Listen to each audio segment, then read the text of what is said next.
RMJ Movie Reviews back again.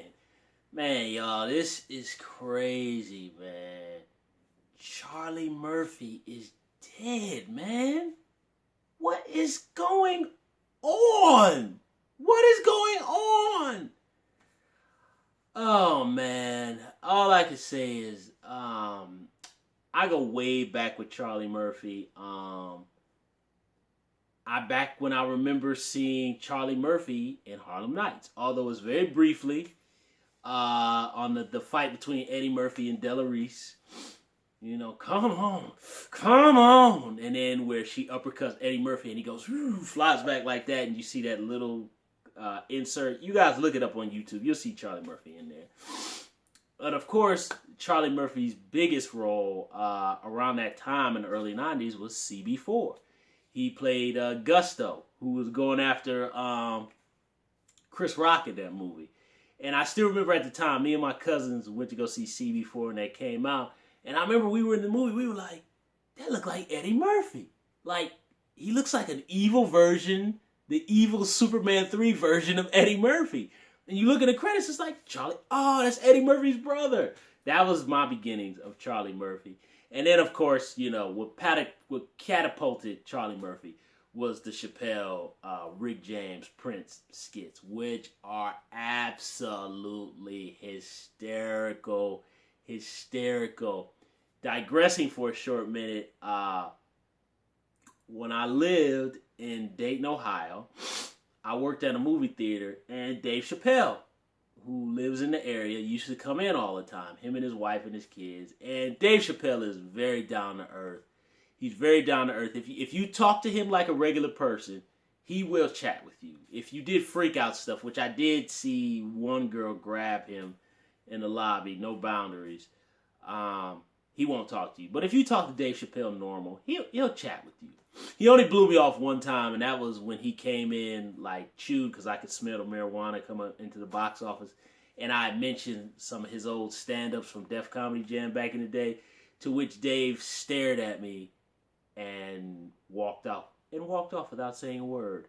And I was just kind of like, okay, I'm just trying to compliment you on your work, but whatever. But the next day he came back in with his kids, and he came to the box office, and he was like, hey, how you doing today? And he called me by my name, you know, which I thought that was kind of a nice gesture. I think that was kind of his way of saying, like, sorry, I was kind of acting like a little yesterday, so I'm kind of going to be warm and call you by your name to show you I'm not a total D-I-C-K. But he was a nice guy. That was the only time he kind of was acting like a little, you know. But one time, Dave came in, and he was actually, I can't remember what movie. He was in, I think it was Knocked Up. He walked out halfway through it, and he had mentioned that he felt some of the comedy in the movie sounded a little bit too much like him.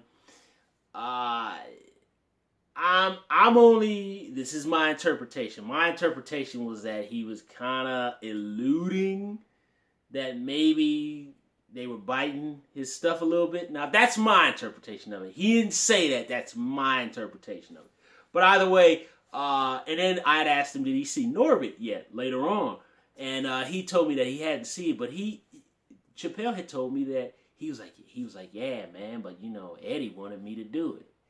And it's just the weirdest thing to be like talking to somebody you grew up on TV, and he's talking about Eddie Murphy. And it was like so bizarre to me, like talking to Dave Chappelle like this. That's my little Dave Chappelle story.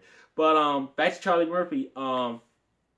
That's what catapulted Charlie Murphy into fame. And what I found out, I never saw any of Charlie Murphy's stand-up routines. I'm a person I'm a hard sell on stand-up routines. I grew up on all the cats from the 80s, you know, and I grew up on Nice, Richard Pryor, but kind of saw some of his hardcore stand-up acts later on. It was just hysterical. But, you know, Charlie Murphy is definitely from that ilk of, you know, the Waynes, Eddie Murphy, Bernie Mac, Robin Harris, all them cats from that era, and some other people from the Robert Townsend alumni, who I'm not mentioning, who deserve credit that I can't think of right off the head. But all those guys from that era are Charlie Murphy is a part of that era, and I admire all them cats. Because all them cats are the reason that, I have all this stuff right here, because they showed me that I can do it too. And so I don't know how Charlie Murphy's actual stand-up was. I had heard that he had got booed at a couple. One of my friends said that he's really funny. I don't know. I never saw it. I really wanted to see one, but I never got a chance to get around to it. But one thing about Charlie Murphy was he was a brilliant storyteller. When he told those stories about Rick James, and I love to watch the DVD extras on the Chappelle Show. He was a brilliant storyteller, and you were just almost there, and you could just feel the stories when he would tell them. And if there's one thing I loved about Charlie Murphy too, was that he was the exact polar opposite of Eddie Murphy. Eddie Murphy very much low key. Eddie Murphy still has that edge in that street, but his brother was much, much more hardcore than him. And I think that was kind of what, if people kind of looked at Charlie Murphy like, oh, he's not like Eddie, I think that was his niche, was the fact that he was much more street. Not street, but I say he was more aggressive than Eddie Murphy. And I think just his storytelling skills, man. He was fantastic at telling stories, man. But Charlie Murphy, I had seen one interview with him on YouTube from I don't know if it was last year, a couple months ago, but when I saw the way he looked, something to me said that he didn't look, or the quality of video was kind of off, but something to me said that he didn't look right. But I couldn't pinpoint it. My boy said he actually saw him in stand-up last year and said he looked sick, he told me. But, yeah, man, leukemia is no joke, man. I used to be around a lot of leukemia patients, and that stuff is, man, you're talking about bad. It's bad, man. It's really bad. So, Charlie Murphy, miss you. Rest in peace. My heart goes out to Eddie Murphy, his family, his brothers, everybody who lost a brother and family member. So, Charlie, we will miss you. And with that, I gave a Bill Paxton quote, so now I will give a Charlie Murphy quote. Which case, Rick James wants to go to the abyss. And I'm not with it, man. I don't want to go to the abyss, Rick. You done took it too far.